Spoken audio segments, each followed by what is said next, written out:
ये कहानी ममता की है। बचपन से ही घर में ये एहसास दिलाकर पाला गया कि औरतों को बोलने का हक नहीं है। अरे ममता, जरा जल्दी जल्दी हाथ चलाओ। रोज ऑफिस में देर पहुंचता हूँ तुम्हारे कारण। लेकिन आपका सारा खाना पैक और तैयार भी है। अरे जबान जितनी चलाती हो उतना अगर हाथ चलाती ना तो शायद घर को अच्छे से मैनेज कर पाती। क्या मतलब है? क्या नहीं मिला आपको?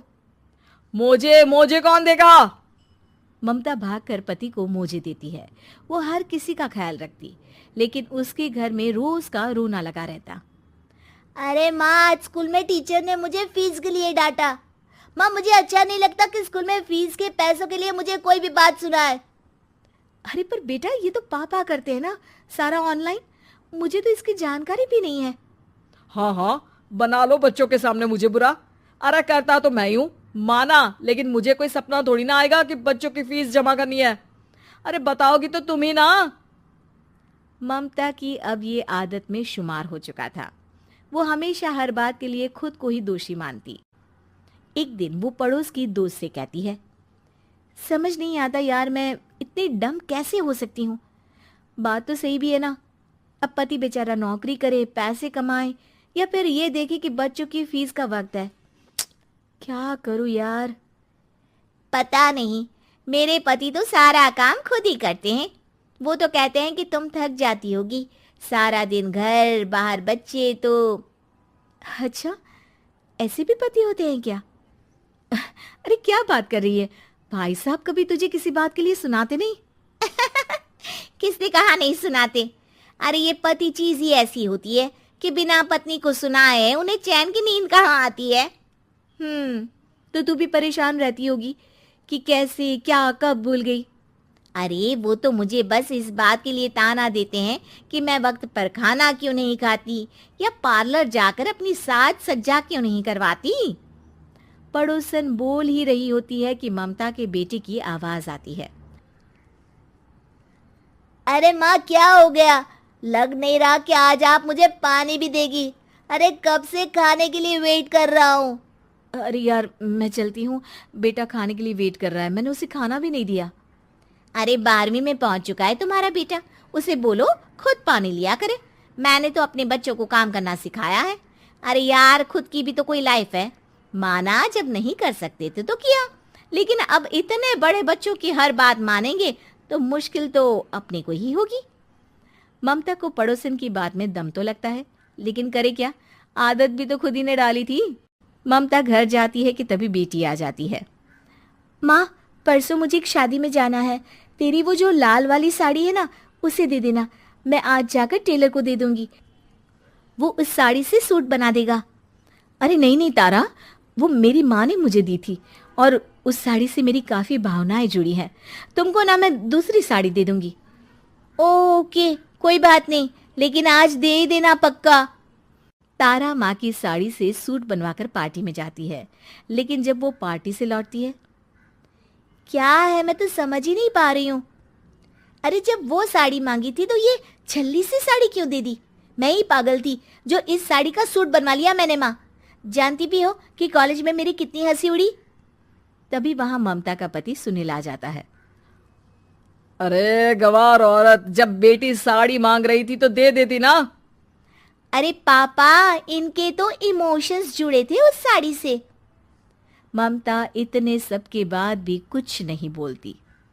मेरी बेटी की बेइज्जती हो गई, मैं बिल्कुल बर्दाश्त नहीं कर सकता ये। मैं नहीं चाहता कि मेरी बेटी से कोई भी ज्यादा सुंदर लगे पूरे कॉलेज में। जी, वो पढ़ने में तारा बिल्कुल अच्छी नहीं है, उसकी पढ़ाई पर आप ध्यान दीजिए ना। अच्छा, अब तुम मुझे बताओगी कि मुझे किस पर ध्यान देना और किस पर नहीं।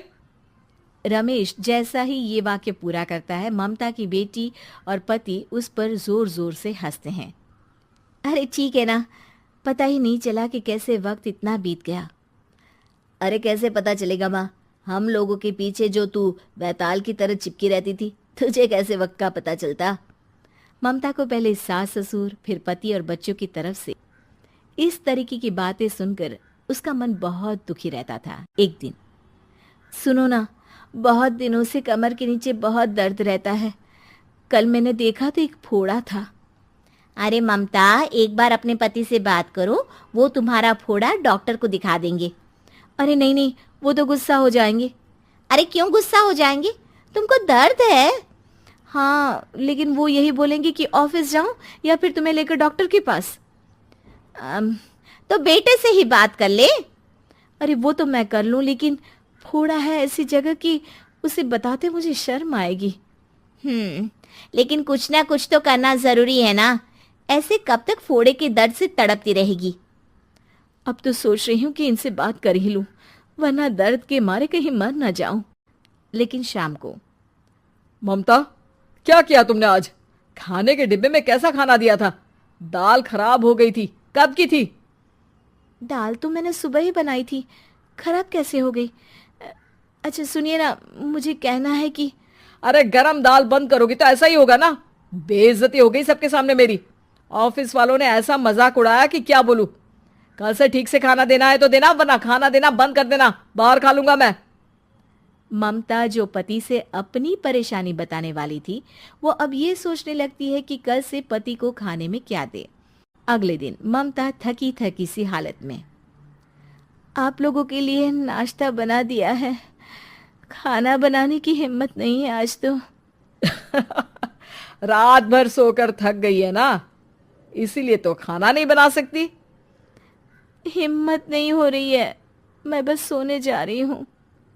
बस मैडम को सोने का बोल दो, फिर देखो कैसे सोती रहती है। माँ, फिर वही पराठा सब्जी। अरे हमारे साथ के दोस्त एक से बढ़कर एक नाश्ता खाना लेकर आते हैं, आप तो बस। सभी घर से निकल जाते हैं, लेकिन जब शाम को बेटा घर आता है तो घर में अंधेरा रहता है। बेटा लाइट चलाता है। क्या माँ, तुम्हारा भी जवाब नहीं है बिजली का बिल बचाने के लिए? वो बोल ही रहा होता है कि सामने माँ जमीन पर लेटी मिलती है। वो उसके पास जाता है। अरे माँ, क्या हो गया माँ? तभी वहां पड़ोसन आती है। अरे बेटा, तुम्हारी माँ के पैर के पास एक फोड़ा है, जिसके कारण ये लगातार कमजोर होती जा रही थी। मैंने उसे पहले ही कहा था कि घर में बता दो, लेकिन तुम्हारी माँ किसी को तंग करना नहीं चाहती थी। तभी वहां डॉक्टर आ जाता है। अरे इनके ऑर्गन में दिक्कत है, कोई बात है जो इनके मन में खटक रही है। अरे नहीं नहीं, इसके मन में कोई बात नहीं है, कोई काम है नहीं ना इसके पास, सारा दिन बस घर में ही रहती है। देखिए, मैं तो ये नहीं जानता, लेकिन हाँ, इनके मन में हमेशा कोई बात रह जाती होगी, इसीलिए उनकी ये हालत है। अगर आप समय से नहीं ले आते तो हो सकता था कि। अरे नहीं नहीं डॉक्टर साहब, हम पूरी कोशिश करेंगे कि वो ठीक हो जाए। हम लोगों ने अपनी ही परेशानी माँ के सामने रखी, लेकिन किसी ने माँ की दिक्कत को जानने की कोशिश तक नहीं की। हाँ, मैंने भी ममता को हमेशा घरेलू जरूरत से ज्यादा काम का नहीं सोचा था। ममता को होश आता है और वो खुद को अपने बेडरूम में देखती है। वो उठने की कोशिश करती है कि माँ, अब आप नहीं उठेंगी। हम लोग है ना, हम लोग आपको पूरी तरह से खुश रखने की कोशिश करेंगे।